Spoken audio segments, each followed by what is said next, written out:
616 সালে ইসলাম গ্রহণ করেন। একদিন উমর মোহাম্মদ সাল্লাল্লাহু আলাইহি সাল্লামকে হত্যা করার উদ্দেশ্য বের হয়েছিলেন।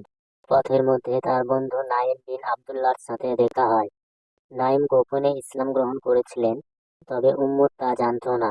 উমর তাকে বলেন যে তিনি মোহাম্মদ সাল্লাল্লাহু আলাইহি সাল্লামকে হত্যার উদ্দেশ্যে যাচ্ছেন। এই সময় উমর তার বোন ও ভগ্নিপতি ইসলাম গ্রহণ বিষয়ে জানত না। এই সংবাদ শুনে তিনি রাগান্বিত হয়ে উমর তার বোনের বাড়ির দিকে যাত্রা করেন। বাইরে থেকে তিনি কোরআন তেলাওয়াতের আওয়াজ শুনতে পান। উমর ঘরে প্রবেশ করলে তারা কোরআন শরীফটি লুকিয়ে ফেলেন যাতে তিনি দেখতে না পান। কিন্তু উমর তাকে জিজ্ঞাসাবাদ শুরু করেন। এক পর্যায়ে তাদের উপর হাতও তোলেন। এরপর বোনের কথাবার্তা শুনে তার মনে পরিবর্তন আসে এবং তিনি কোরআন শরীফটা তিনি দেখতে চান। কিন্তু তার বোন তাকে পবিত্র হওয়ার জন্য গোসল করতে বলেন এবং বলেন যে এরপরই তিনি তা দেখতে পারবেন। ওমর গোসল করে পবিত্র হয়ে সূরা তাহার আয়াতগুলো পাঠ করেন। এতে তার মনে ইসলামের দিন জাগ্রত হয়। এরপর তিনি মুহাম্মদ সাল্লাল্লাহু আলাইহি সাল্লাম এর কাছে গিয়ে ইসলাম গ্রহণ করেন। তখন তার বয়স ছিল 39 বছর। ইসলাম গ্রহণের পর উমর এই সময় মুসলিমদের সবচেয়ে কঠোর প্রতিপক্ষ আবু জাহেলকে তা জানান। উমরের ইসলাম গ্রহণের পর প্রকাশ্যে কাবার সামনে নামাজ আদায় করাতে মুসলিমেরা বাধার সম্মুখীন হয়নি। ইসলাম গ্রহণের পর গোপনীয়তা পরিহার করে প্রকাশ্যে তিনি মুসলিমদের নিয়ে বাইরে আসেন এবং কাবা প্রাঙ্গণে উপস্থিত হন। তিনি ছাড়াও হামজা ইবনে আব্দুল মুতাল্লিব এই দলে নেতৃত্ব ছিলেন। সেদিন মুহাম্মদ সাল্লাল্লাহু আলাইহি সাল্লাম তাকে ফারুক উপাধি দেন।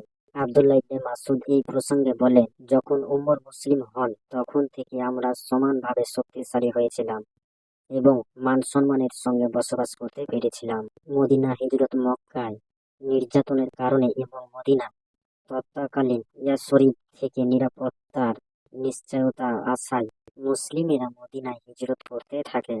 অধিকাংশ ব্যক্তি ধরা পড়ার ভয়ে রাতে হিজরত করতেন, কিন্তু উমর দিনের বেলায় 20 জন সাহাবী সহ প্রকাশ্যে হিজরত করেন। তখন তিনি কাফেরদের লক্ষ্য করে বলেন, কে আছো নিজ স্ত্রীকে বিধবা করবে, কে আছো নিজ সন্তানকে এতিম করবে, এসো আমার সঙ্গে মোকাবিলা করো। এই সময় তার সাথে সাইদ ইবনে সাইদ ছিলেন। উমরের সাথে মোহাম্মদ ইবনে মাসলামা ভ্রাতৃত্বের বন্ধনে আবদ্ধ হন। পরবর্তীতে উমর খলিফা হলে মোহাম্মদ ইবনে মাসলামা হিসাব রক্ষণের প্রধান পরিদর্শক হিসাবে দায়িত্ব পান। 624 সালে উমর বদর যুদ্ধে অংশগ্রহণ করেন। 625 সালে তিনি উখন্দের যুদ্ধে অংশ নেন। পরবর্তীতে তিনি বনু নাদির গোত্রের বিরুদ্ধে অভিযানেও অংশ নিয়েছেন। 628 সালে উমর খাইবারের যুদ্ধে অংশ নিয়েছিলেন।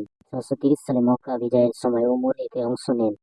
পরে উখনয়ের যুদ্ধ এবং তাই অবরোধে তিনি অংশ নিয়েছেন। তাবুকের যুদ্ধ সাহায্য হিসাবে তিনি তার সম্পদের অর্ধেক দান করে দিয়েছিলেন। বিদায় হজেও তিনি অংশ নিয়েছেন। মুহাম্মদ সাল্লাল্লাহু আলাইহি সাল্লাম এর বিদায় মুহাম্মদ সাল্লাল্লাহু আলাইহি সাল্লাম দুনিয়া থেকে বিদায় নেওয়ার পর উমর প্রথমে তা বিশ্বাস করতে চায়নি। বিদায় সংবাদ প্রচারিত হওয়ার পর তিনি উত্তেজিত হয়ে পড়েন এবং বলেন যে মুহাম্মদ সাল্লাল্লাহু আলাইহি সাল্লামের মৃত্যুবরণ করেননি, বরং মুসা আলাইহিস সালাম যেমন 40 দিন পর ফিরে এসেছিলেন, মুহাম্মদ সাল্লাল্লাহু আলাইহি সাল্লাম ও ফিরে আসবেন এবং যে বলবে নবী মারা গেছেন, আমি তার হাত পা কাটব।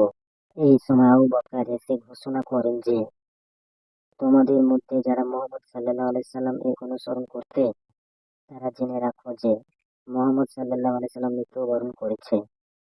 আর যারা আল্লাহর ইবাদত করাতে, অবশ্যই আল্লাহ সর্বদা জীবিত থাকবেন, কখনো মৃত্যুবরণ করবেন না। আবু বকর কোরআন থেকে তেলাওয়াত করেন, মুহাম্মদ সাল্লাল্লাহু আলাইহি সাল্লাম একজন রাসূল ছাড়া আর কিছু নন। তারা পূর্বের সকল রাসূলগত হয়েছেন, সুতরাং তিনিও যদি মারা যান বা নিহত হন, তবে কি তোমরা পিঠ ফিরিয়ে নিবে এবং পেছনে হাঁটবে?